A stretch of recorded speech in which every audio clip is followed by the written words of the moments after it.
Still Britain's biggest phone company, and a tale of bills for hundreds of pounds, intimidation and threats of debt collectors, and all for innocently reporting a fault on the line. Whether we use their phone service or not, most of us still rely on BT's 15 million residential lines.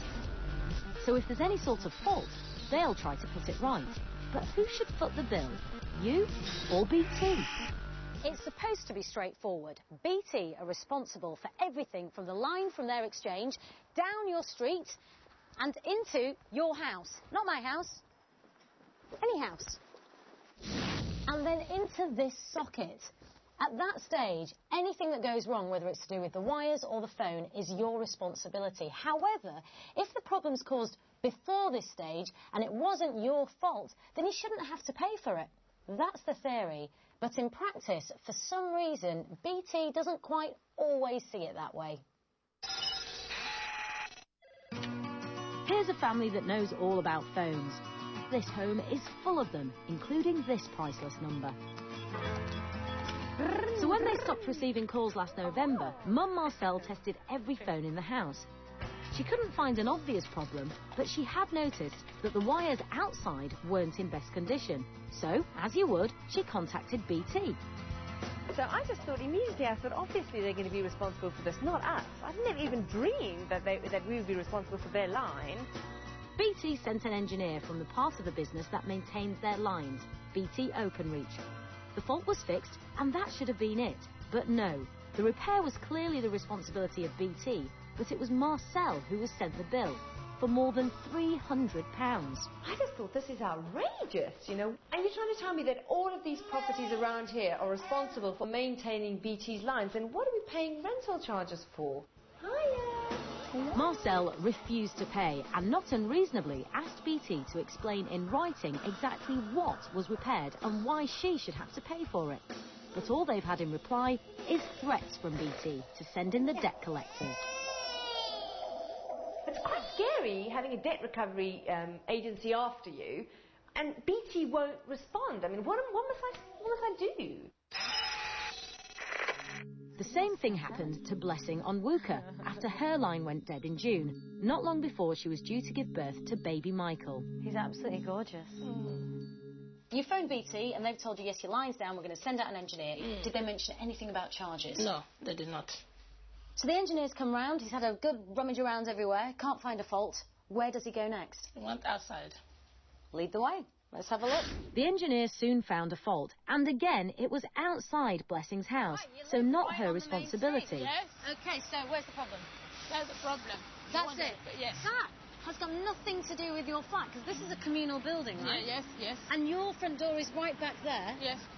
The fault was fixed, and a few weeks later, Blessing got a BT bill for repair work and damage. When I saw the bill, I said, what? Over £200 for 10 minutes work.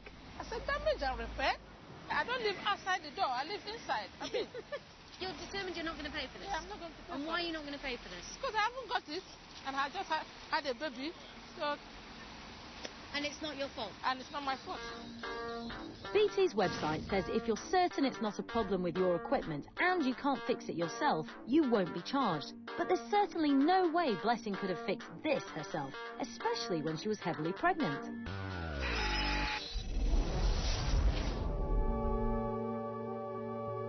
Last December, BT came out to fix 2 burnt-out wires at Richard Terrell's house, and they came up with another excuse to send him the bill. Yes, lightning. But Richard was adamant there hadn't been any. I was a bit gobsmacked. I've lived here all my life, and we've never had a strike local.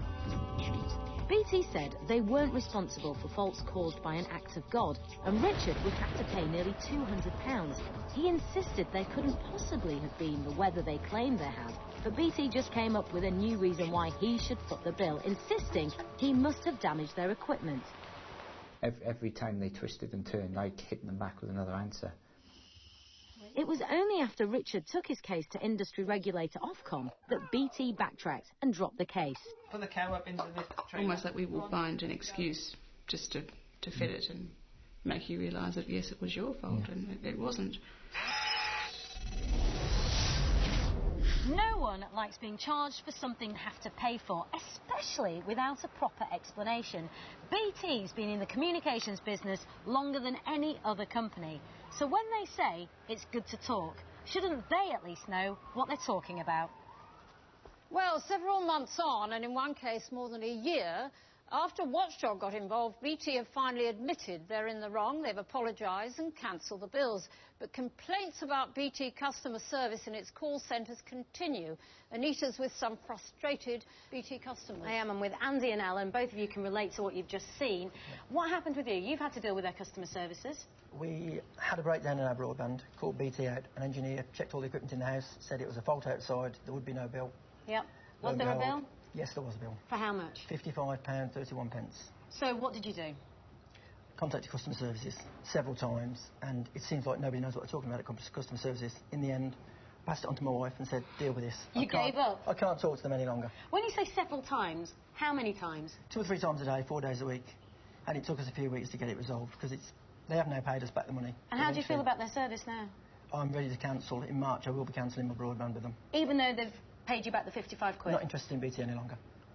Alan, can you relate to that? Yes, I can. I had a break in transmission in connection when I had a storm outside, and I had damage to the box that comes into the house, the main box, which is BT property. Nothing to do with you? Nothing to do with me. And that you didn't make that bolt of lightning come down from the sky? I didn't make that bolt of lightning come down. How much was the bill that they sent you? £218.37 for 10 minutes work. 10 minutes? So in anyone's books, that's a lot of money for 10 minutes, even if it was your fault. It's exorbitant. I cannot understand how BT can justify that level of charges. Is that £218? Is that easy for you to pay?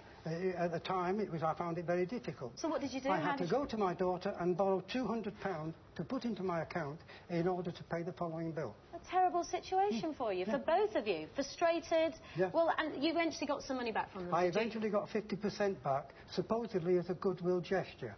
Where they get a goodwill from, I don't know. Well, I can see that must mean that Alan, you've still paid 50% of the bill you don't owe. Yeah.